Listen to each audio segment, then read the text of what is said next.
최근 몇 년 힐링이나 치유라는 말이 사용되더니 완전히 정착한 듯 보인다.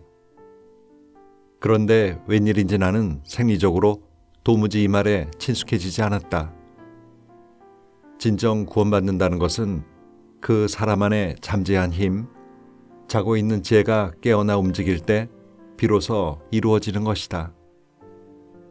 사람이 깨우치고 변화하기 위한 필요 조건은 바로 자립이다. 책 읽는 다락방의 제이입니다. 이런 경우가 있죠. 나보다 돈 많은 친구가 돈 때문에 힘들다는 얘기를 나한테 하고 애인도 없는 내게 여친 문제를 꺼내기도 합니다. 듣다 보면 날 무시하나? 있는 것들이 더하네 하는 생각이 들기도 하죠. 그 사람들은 정말 날 무시해서 그런 얘기를 꺼낸 걸까요? 그보다는 자존심 때문에 더 가진 사람, 더 나은 사람하고는 말을 섞고 싶지 않아서 그럴 수도 있습니다. 그러니 이런 일로 성을 내기 전에 상대방과 내 마음을 먼저 살펴봐야 하겠죠. 오늘 소개해드릴 책은 카시오페아에서 펴낸 나에게 다정해지기로 했습니다 입니다. 이 책의 저자는 필명이 디아인데요.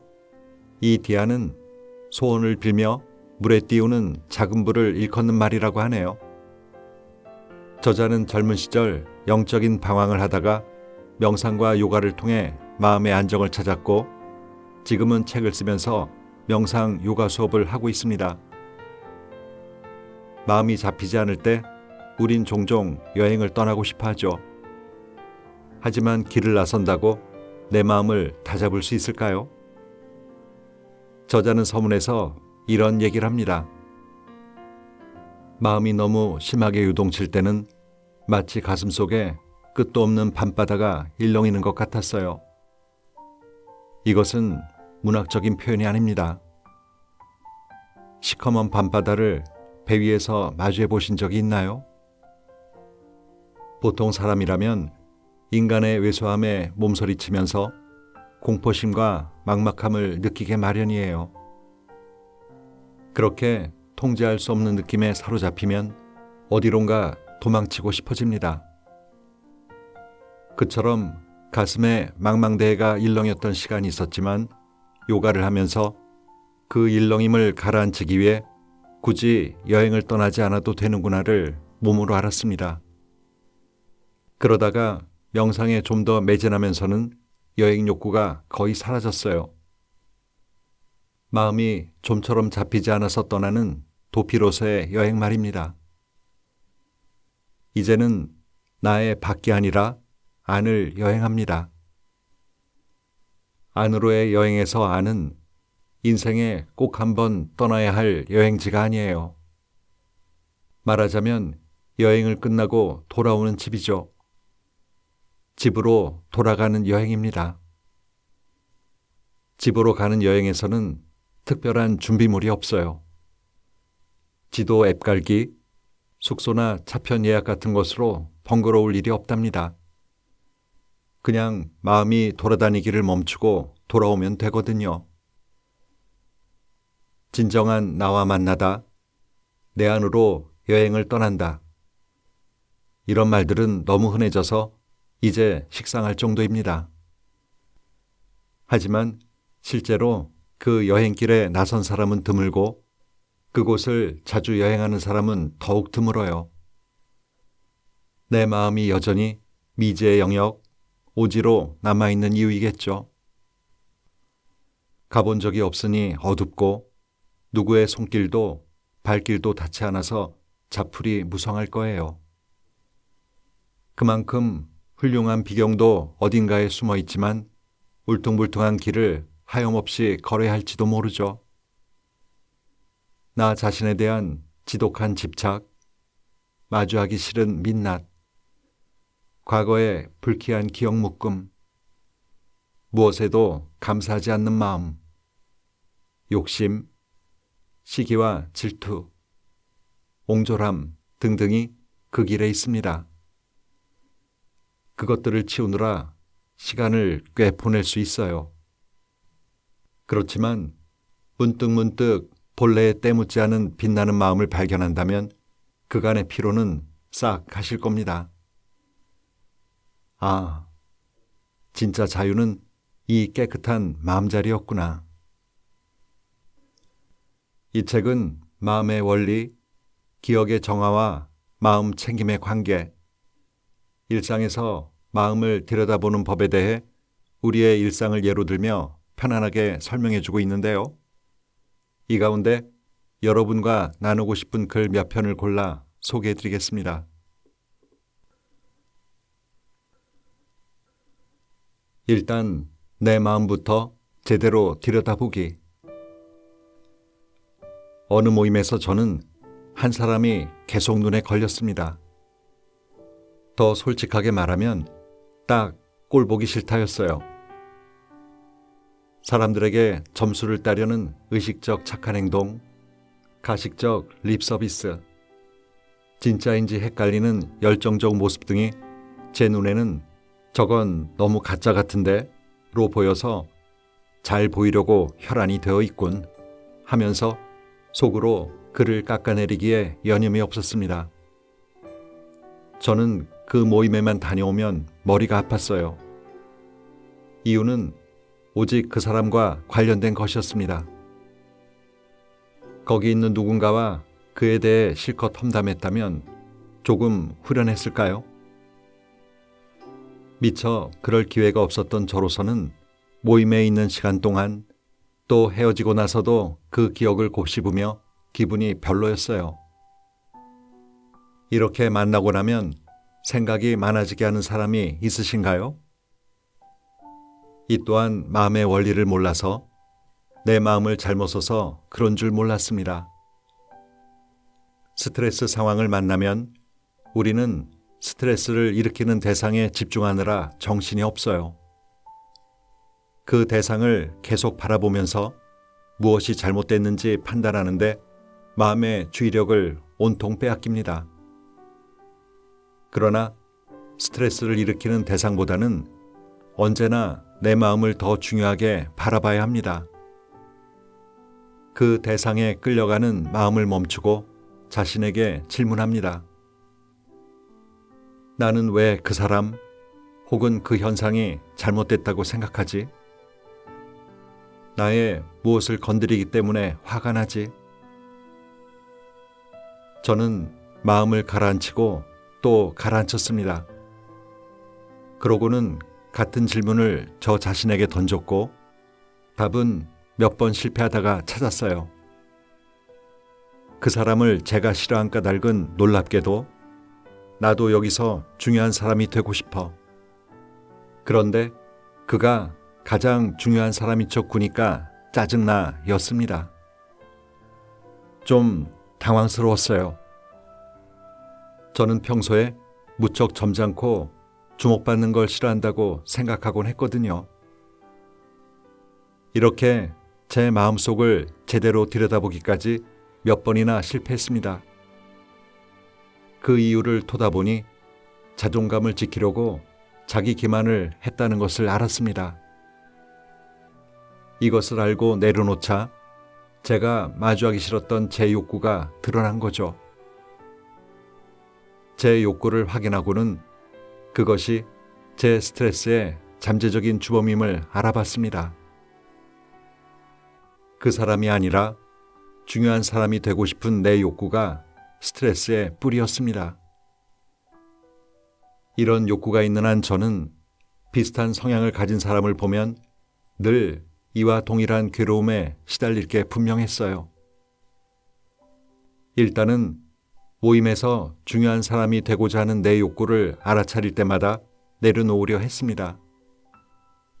그랬더니 그 사람에 대한 스트레스, 그 사람을 만나고 온 날이면 많아지는 생각에서 천천히 벗어날 수 있었어요. 그러고 나니 더 이상 그 사람을 나쁘게만 생각하지 않게 되었고 나중에는 그래도 좋게 생각하기에 이르렀습니다. 무엇보다 그 사람을 못마땅해 하며 머리까지 아파하는 옹졸한 내가 싫었는데 그것이 나아지니 나 자신에 대해서도 좋게 느끼게 되었어요. 이때 중요한 사람이 되고 싶다는 자신의 욕구를 알아차리는 일, 이것을 마음에 관한 마음 챙김이라고 부릅니다. 너무 요란하고 시끄러운 세계. 내가 평소에 속으로 하는 말부터 하나하나 들어보세요. 속말은 내 마음에 민낯입니다. 아무에게도 안 들키고 나만 들을 수 있으니까요. 제 속말을 처음으로 관찰했을 때를 잊을 수 없어요. 그 말들은 믿을 수 없을 만큼 요란하고 시끄러웠습니다.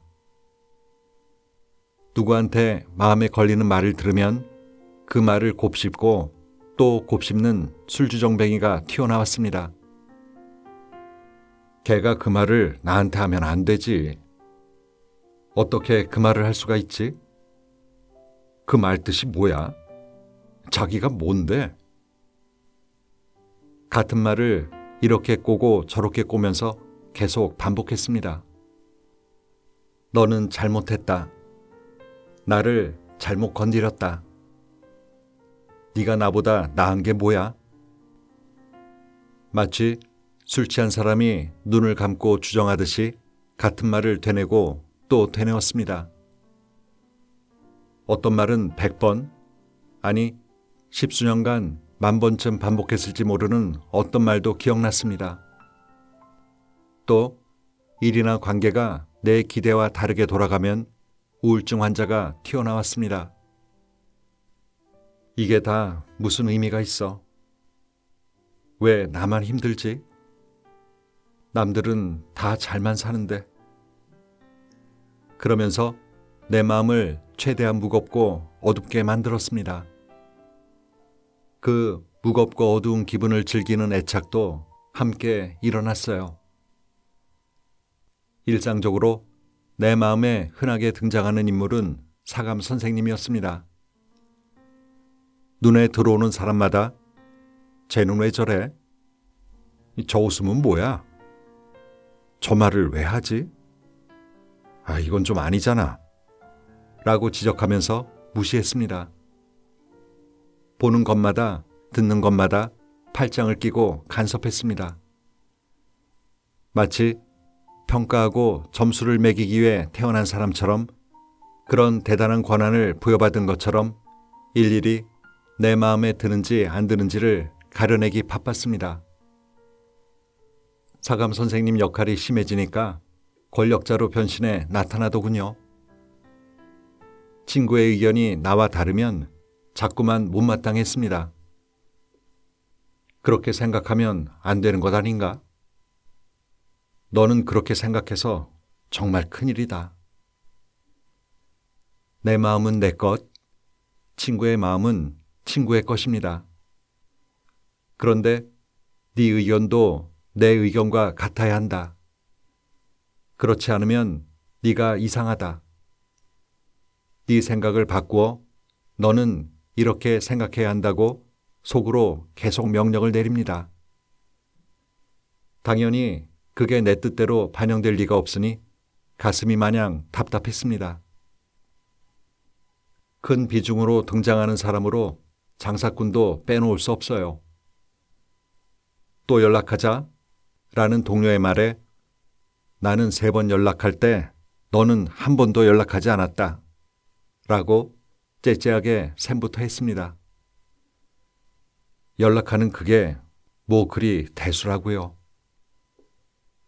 아주 많은 관계에서 아주 사소한 이익을 놓고 계산하며 손해를 걱정했습니다. 이렇게 내 안에는 내 마음에 안 드는 캐릭터가 너무 많았어요. 제가 만들어내는 내면 세계는 그다지 평화롭지 못했습니다. 관찰하는 동안 많은 곳에 가서 많은 일을 하면서 많은 사람을 만났지만 실제로 계속 만난 것은 나였으며 그들의 이야기가 아닌 모두 내 이야기였습니다. 살아가면서 동네가 바뀌고 직장이 바뀌고 친구와 동료가 바뀌고 가족이 바뀌고 나를 둘러싼 사건들도 계속 바뀌어가겠죠. 그렇더라도 그런 사고 습관, 마음 작용이 그대로라면 내 세계는 얼마나 달라질까? 이런 의문이 자연스럽게 떠올랐습니다. 삶은 기억 덩어리. 아버지가 술에만 취하면 레파토리로 하는 이야기가 있습니다. 직접 본 건 아닌데 하도 듣다 보니 영화의 한 장면처럼 눈앞에 그려집니다. 아버지가 귀금속 도매업을 오래 했는데 제가 초등학교 4학년 때 그게 엎어져서 빚 때문에 방황을 많이 했어요. 그러다가 원양어선을 타기로 결심했죠. 아버지가 배를 타고 대서양에 간다고 해서 집안이 한동안 술렁술렁했습니다. 아버지로서는 모든 걸 실패한 후 머리를 깎고 절로 들어가는 심정으로 한 번도 해보지 않은 뱃일을 선택한 것이었어요. 전혀 이성적인 판단이 아니었던 거죠. 지금 돌이켜보니 그때 아버지 나이가 고작 42살이었어요.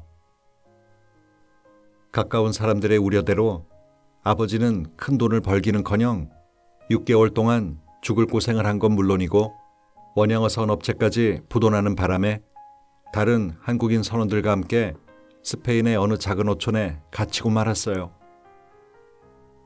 비행기표를 구할 돈도 없고 연락마저 끊어져서 우리 식구에게는 아주 심각한 사건이었습니다. 우여곡절 끝에 아버지는 집으로 돌아올 수 있었지만 그 뒤로 선원들과 그 업체 대표 사이에 몇 년간 소송도 진행했어요.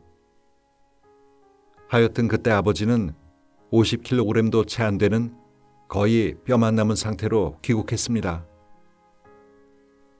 한국으로 돌아오기 직전에는 무려 열흘 동안 물만 먹고 버텼다지요. 그런데 아버지의 취중 레파토리는 굶으며 고생한 이야기가 아니에요. 망망대해에서 문어를 잡는 일이 당신과 너무 맞지 않아서 죽고 싶다는 생각으로 어느 한밤에 갑판에 올랐다고 합니다.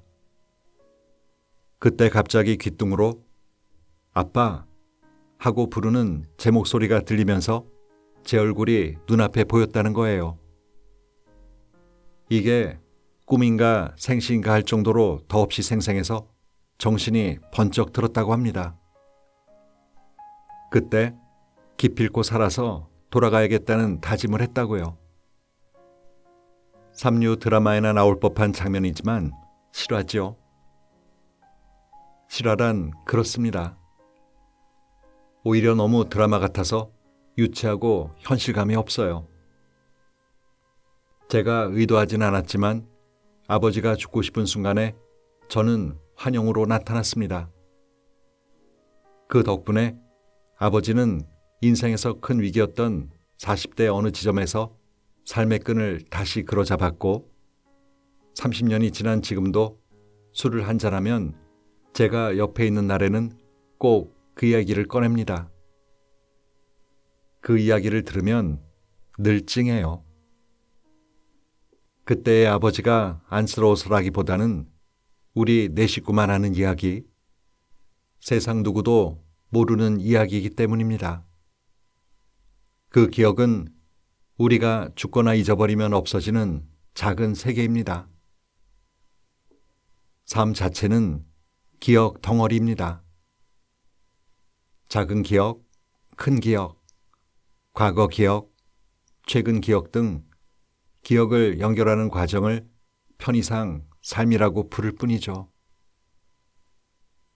가까운 사람이 죽으면 왜 슬퍼할까요? 우리만 아는 기억에서 나만 아는 기억으로 바뀝니다. 기억의 일부가 뜯겨 나가는 것으로, 즉, 내 삶의 일부가 사라진다고 느끼는 거예요. 어떤 병보다 치매를 왜 두려워할까요? 기억이 사라지면 자기가 지나온 삶이 사라지기 때문입니다. 그걸 마음의 원리로 설명하면 이렇습니다. 마음에는 기억하는 기능이 있습니다. 마음의 가장 큰 역할이 기억하기입니다.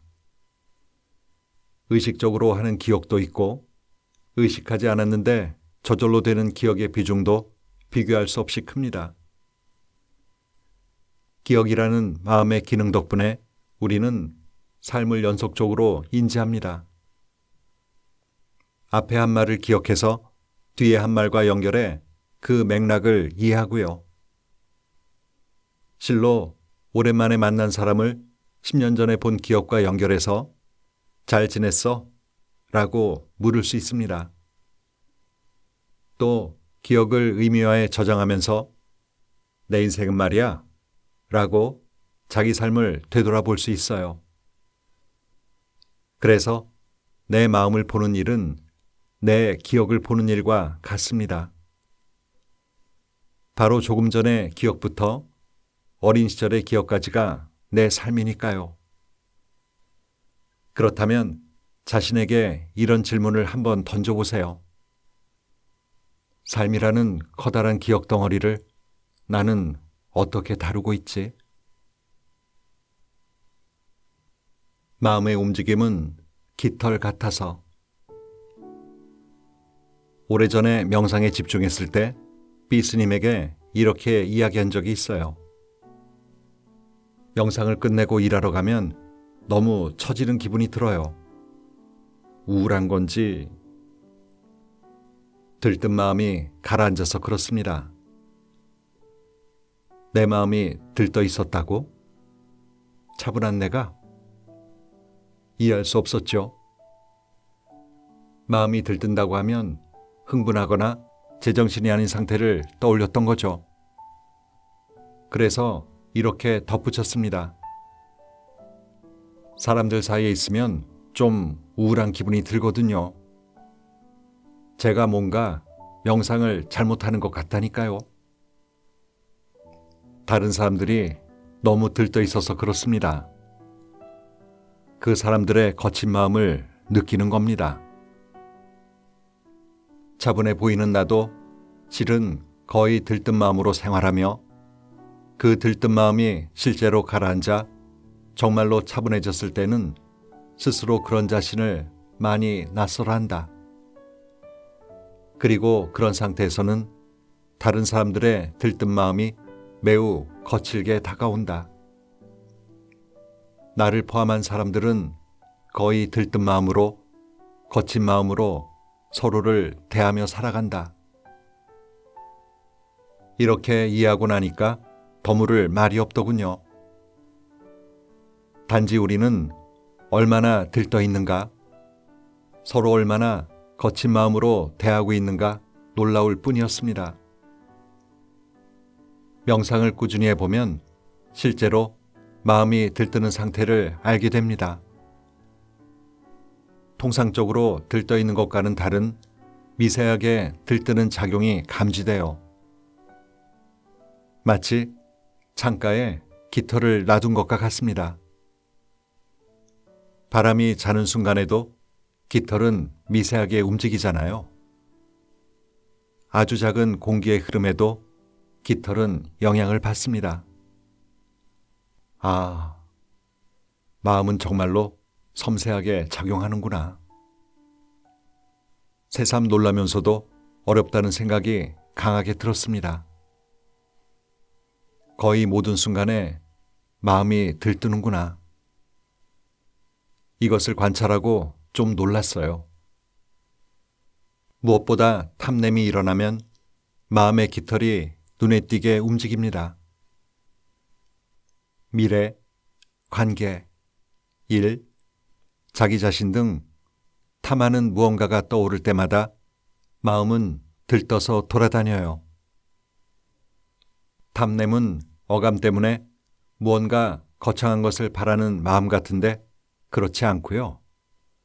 우리가 하는 행위 하나하나마다 개입되는 너무도 미세한 작용이었습니다. 먼저 탐냄의 특징부터 간단하게 정리해두고 다음으로 넘어갈게요. 탐냄은 좋은 느낌을 바탕으로 일어난다. 탐냄은 좋은 느낌을 붙잡고자 하는 마음작용의 총칭이다. 탐냄은 잘 달궈진 불판의 고기처럼 들러붙는 성질이 있다. 탐냄은 마음을 얼룩덜룩하게 어지럽힌다. 단순하게는 더 기대하는 마음, 통제하려는 마음으로 이해해도 된다. 탐냄에 실패했을 때 화를 불러온다. 불판에 들러붙는 고기. 웃는 모습이 예쁘세요. 만약 누군가에게 이런 칭찬을 받으면 어떤가요? 기분이 좋고 괜히 더 웃습니다. 다음 칭찬을 기대하는 마음이 거의 자동으로 들러붙어 따라옵니다. 이렇게 달궈진 불판에 척척 들러붙는 고기 같은 마음을 탐냄이라고 표현합니다. 탐냄은 좋은 느낌이 일어나서 그것을 붙잡으려는 크고 작은 마음의 움직임을 통칭합니다. 즉, 좋은 느낌에서 비롯하여 그것에 집착하는 마음의 최소 단위가 탐냄입니다. 우리는 좋은 느낌을 원해요. 좋은 느낌이 일어나면 거머쥐려 합니다. 좋은 느낌 자체는 아무런 해가 되지 않지만 그것을 맛보면 또 느끼려고 붙잡는 마음작용도 함께 일어납니다. 그 미세한 작용이 탐냄이고 우리 마음을 대표적으로 많이 오염시킵니다. 탐냄은 모든 사람의 마음에 아주 뿌리 깊게 박힌 습성입니다. 사람에게도 탐냄이 붙고 일이나 공부에도 탐냄이 붙습니다. 길들이지 않은 마음에는 좋은 느낌이 일어날 때마다 자동적으로 탐냄이 붙습니다. 탐냄이 왜 마음의 독소로 작용하는가 하면 이롭지 않은 생각과 감정을 계속 불러일으키기 때문입니다. 무엇보다 성냄의 원인이 되기 때문에 중요해요. 좋은 느낌을 받지 못했을 때, 더 좋은 느낌이 일어나지 않았을 때 자동으로 그것을 싫어하는 마음 작용인 성냄이 미세하게 일어나요. 그래서 탐냄과 성냄은 하나의 뿌리를 가진 양면에 존재해요. 우리는 와, 좋다 하는 느낌을 좋아하며 그런 느낌을 더 얻으려 마음을 내느라 스스로 괴로움의 씨앗을 심고 있음을 알지 못해요. 좋아하니까 이 좋은 느낌을 쥐려하는 게 당연하다고 생각하면서 더 쥐려하는 사이에 도둑처럼 같이 따라오는 성냄을 미처 보지 못해요. 보통 좋다는 느낌은 감각적인 쾌락을 충족할 때 따라옵니다. 감각적인 쾌락을 주는 것들에는 탐냄이 다 따라붙습니다. 식욕, 성욕, 수면욕뿐만 아니라 즐거운 기분, 뿌듯한 기분까지 전부 포괄하죠. 아, 맛있다. 더 먹고 싶어. 야, 칭찬을 들어서 기분 좋다. 또 듣고 싶어. 아, 내 말을 잘 들으니 안심된다. 계속 그렇게 내 말대로 해야 해. 아, 주식이 올라서 짜릿하다. 더 올라야 할 텐데. 이처럼 좋은 느낌이 들면 그에 이어서 더 좋은 느낌이 일어나기를, 최소한 같은 수준으로 유지되기를, 더 자주 느끼게 되기를 바라는 마음이 자동으로 생겨납니다. 이것이 탐냄인데 이를 더 느낄 수 없거나 전만 못하거나 하면 곧바로 실망하죠. 성냄이 일어나는 겁니다. 좋은 기분을 단지 좋아하고 말았다면 실망할 일이 없는데 기대한 만큼 혹은 그 이상을 느끼려고 하다가 결국에는 좋지 못한 감정까지 끌어안고 맙니다. 플라톤도 이와 비슷한 통찰을 했습니다. 플라톤은 쾌락과 고통을 두 개의 몸에 머리가 하나 달린 괴물 같다고 표현했어요. 쾌락이란 참 이상야릇한 거야. 고통은 쾌락의 반대인데 그 관계가 참 묘하단 말이야. 이 두 가지 것이 동시에 한 사람에게 일어나는 법은 없으면서도 그중 하나를 추구하면 대체로 반드시 다른 하나도 얻게 되는군. 탐냄과 성냄, 기쁨과 슬픔은 근본적으로 그 궤를 같이 하고 있습니다. 그래서 좋은 게 꼭 좋은 것만도 아니고 싫은 게 꼭 싫을 일만도 아닌 거죠. 오늘도 좋은 하루 보내세요.